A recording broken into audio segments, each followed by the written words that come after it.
Working in retail is never easy, especially when you have to deal with a bunch of crazies. Welcome to this episode of Tales from Retail. Our first tale is from UCDGN.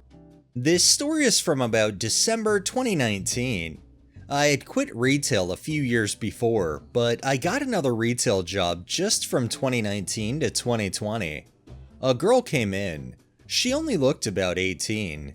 She had hot pink hair, was wearing a short dress, and was walking through the store filming herself on her phone.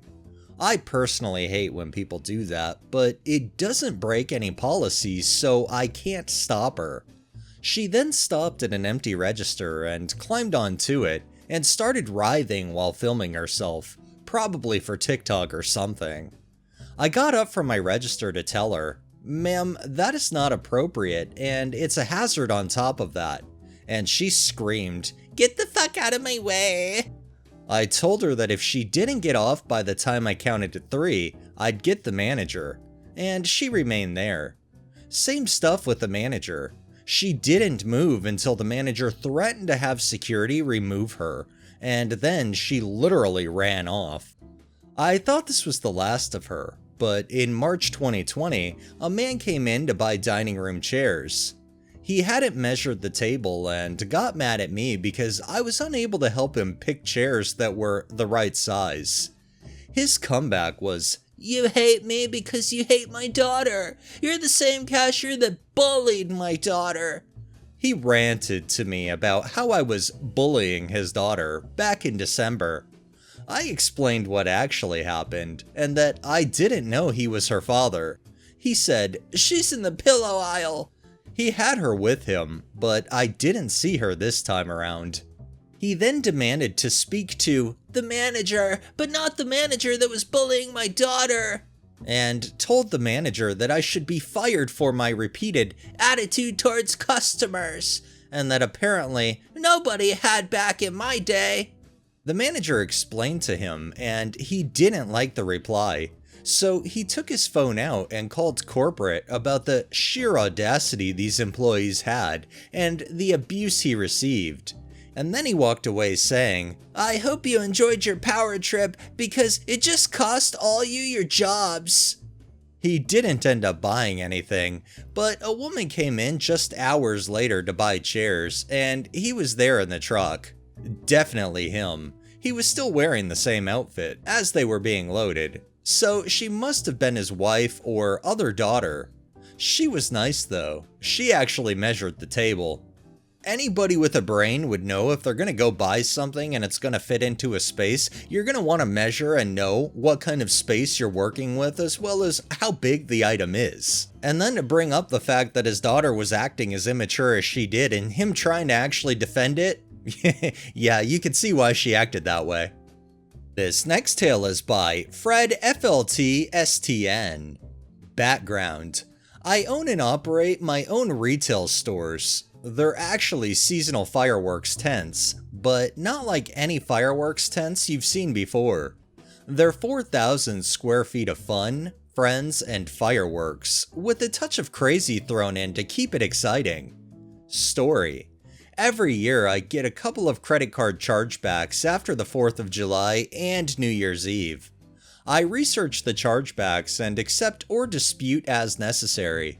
Sometimes I find an obvious error on our part, like where a transaction was submitted twice in a row so the customer was double charged. If it was our fault, I'll accept the chargeback and move on.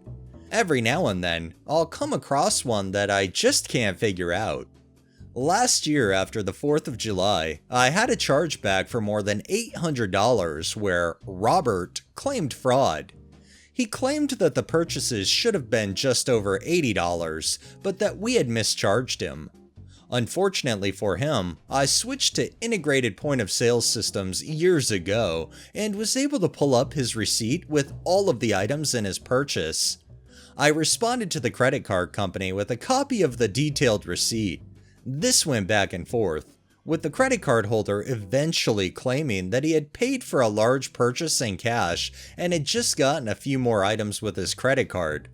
Sadly, but not shockingly, the credit card company found in his favor, and the charge was reversed. I was pissed off, but it's not the first time it's happened to me. As I was filing the information and reviewing my dispute files, I noticed that I had a dispute from someone with the same name from the year before.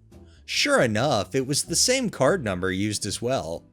Now I was really pissed off.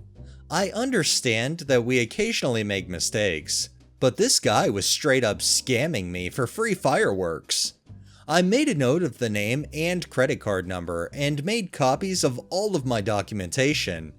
When New Year's Eve rolled around this year, I made sure that all of my cashiers were double checking IDs and on the lookout for the jerk.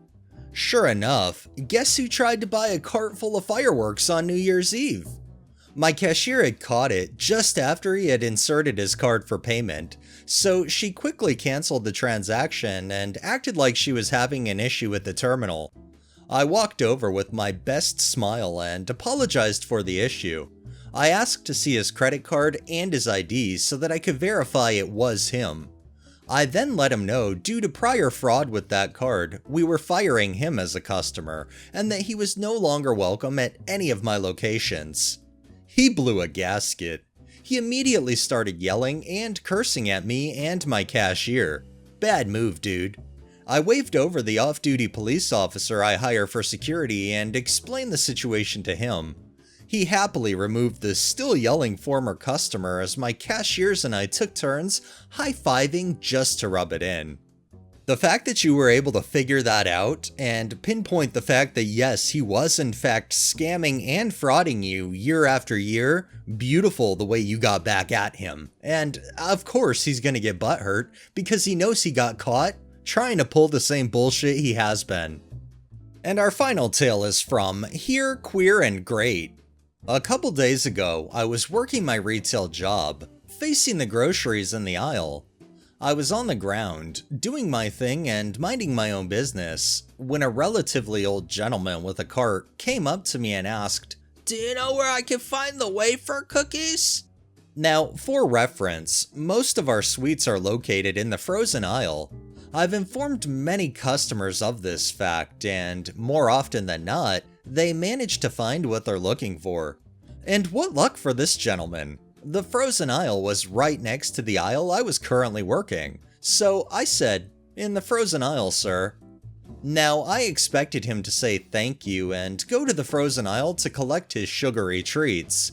However, he didn't say thank you. Instead, what he said next left me dumbfounded for one of the very few times in my life.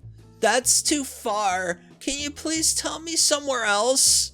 What? I don't know what he was expecting me to say. We have certain products in certain aisles, and we have most of our sweets in the frozen aisle. Not to mention, I knew what I was talking about since I've seen the wafer cookies in the frozen aisle on numerous occasions. And don't even get me started on his whole, "that's too far" thing. It's the next aisle over. It only takes a few seconds to walk to the next aisle over. Granted, probably slightly longer if you're disabled, which this gentleman was not.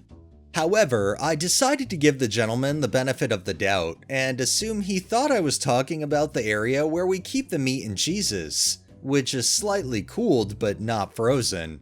So I said, "The next aisle over." He then said, "You're not getting it," and walked away.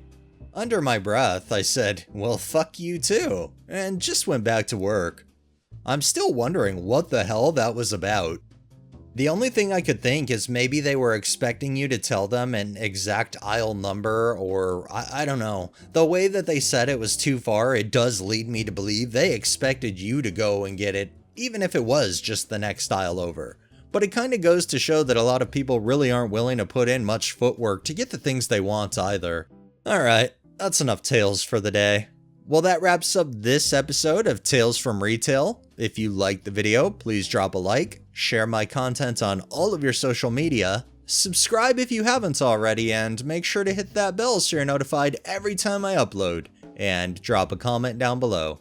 It really helps with the algorithm and helps new people find my channel. Thanks for watching, thanks to my patrons, have a great day and stay safe out there.